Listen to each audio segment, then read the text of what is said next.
Assalamu alaikum. Welcome back to my channel. This is Bangladeshi blogger Zubaida's family. Zubaida's ফ্যামিলিতে জানাই সবাইকে স্বাগতম। আশা করি সবাই ভালো আছেন। আমি আল্লাহর রহমতে ভালো আছি। আমি আরেকটি নতুন ভিডিও নিয়ে হাজির হয়ে গেলাম আপনাদের সামনে। আশা করি পুরো ভিডিওটা আমার সাথে থাকবেন। যদি ভিডিওটা ভালো লাগে তাহলে প্লিজ লাইক দিতে ভুলবেন না এবং সাবস্ক্রাইব করে পাশে থাকবেন। দেখতে পাচ্ছেন ভিডিওতে জিনিসপত্র সব রেডি করা হচ্ছে। এগুলো বাইরে নিয়ে যাওয়ার জন্য। আমার হাজব্যান্ড বাইরে থাকে, উনি চলে যাবে। তো এখানে জিনিসপত্র দেওয়া হচ্ছে আমার দেবর আর ওনার বউয়ের জন্য। ওনারা ওখানেই থাকে দুবাই প্রবাসে। দুধের জন্য ওখানে আটা দিছে, ওষুধ আর সবজি দিছে, তারপর কচুর ফুলও দিছে। ওনারা খাইতে চাচ্ছে এই জন্য। আর যে জিনিসগুলো ডিপ করা হয়েছে মাছ মাংস, এগুলো বের হওয়ার আগে করে বাঁধা হবে। তো এখন গাড়ি ভাড়া করছে, বলতেছে সবাইকে যাওয়ার জন্য। বাচ্চারাও কান্না করতেছে। আমি জীবনেও এয়ারপোর্ট যাই নাই, আজ প্রথম এয়ারপোর্ট যাওয়া হচ্ছে। আমার বড় যাও যায় নাই, উনিও বলতেছে যাবে। সাথে আমার নানা ছিল, সবাই একসাথে গিয়ে অনেক মজা করছি। আমাদের চাইতে বাচ্চারা অনেক বেশি খুশি হয়েছে। বাচ্চারা যে খুশি হয়েছে এটাই আমার বেশি ভালো লাগছে, কারণ আমার বাচ্চারা কোথাও যাইতে পারে না। ওরা সব সময় কান্না করে নানার বাড়িতে যাওয়ার জন্য, কারণ সবার একটা আলাদা শখ থাকে, নানুর বাড়িতে যাবে আসবে। কিন্তু আমার বাচ্চারা এটা পারে না, সেই জন্য ওরা সব সময় কোথাও না কোথাও যাওয়ার জন্য কান্না করে। আমার কোথাও এত বেশি যাওয়া হয় না,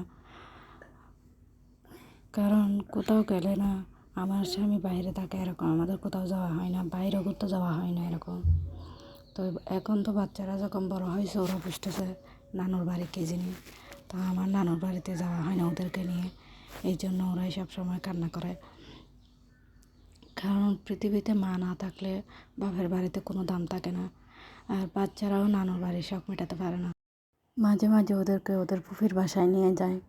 আমার ছোটো মেয়ে তো নানুর বাসা বলতো ওর ফুফির বাসাটাই জানে, কারণ ও এটা বোঝে না, নানুর বাড়িতে যাওয়া হয় না, ও এটা এত বেশি বোঝে না। তো একটা মা জানে যখন বাচ্চারা এভাবে কান্না করে নানুর বাড়িতে যাওয়ার জন্য কত কষ্ট লাগে। আর আমার তো আমার অনেক কষ্ট লাগে বাপের বাড়িতে যাইতে পারি না বিদায়। কারণ আমি বিয়ে হওয়ার 1 বছর পরে আমার মা মারা যায়, এরপর থেকে বাপের বাড়িতে যাওয়া হয় না। 2 বছর 2.5 বছর পরে একবার গেলেও তারপরেও শান্তি লাগে না এখানে, কারণ মা নাই। মা না থাকলে তার কোনো কিছু ভালো লাগে না। আপনারা সবাই বলবেন আমি এয়ারপোর্টের ভিডিওর মধ্যে কেন এগুলাই বলতেছি, কারণ অনেক কষ্ট। আমি ইউটিউবে আসার একটা কারণ, আমি কারণটা না হয় হয়তো আপনাদেরকে আস্তে আস্তে বলবো। অনেকগুলো কারণ একসাথে জমা করে আমি ইউটিউবিং করতে এসেছি। আমি আমার মনের দুঃখগুলো এখানেই বলবো বলে কাউকে বলে বোঝাতে পারি না, শান্তিও লাগে না। পৃথিবীতে এমন কেউ না কারো মনের দুঃখ বুঝবে। মা নাই পৃথিবীতে, এই কথাটা মনে পড়লে না অনেক কষ্ট লাগে।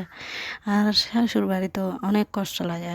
কত জিনিস আছে কষ্ট লাগে, কত সময় আছে ভালো লাগে।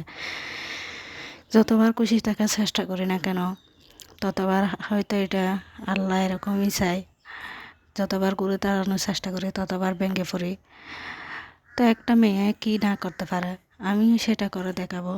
পৃথিবীতে কারণে তো কিছু মানুষ আছে, তাদেরকে এটা দেখিয়ে দেওয়ার দরকার। মেয়েরাও পারে সব কিছু করতে, আমিও এটা করে দেখাবো ইনশাআল্লাহ। আজকের মতো এখানে বিদায় নিলাম। তো ভিডিওটা কেমন লেগেছে সবাই কমেন্ট করে জানাবেন। যদি ভালো লাগে তাহলে প্লিজ লাইক কমেন্ট শেয়ার করতে ভুলবেন না। সবাই ভালো থাকেন, সুস্থ থাকেন। আল্লাহ হাফেজ। যদি কোনো কিছু ভুল হয়ে থাকে তাহলে ক্ষমা করে দেবেন। আসসালামু আলাইকুম।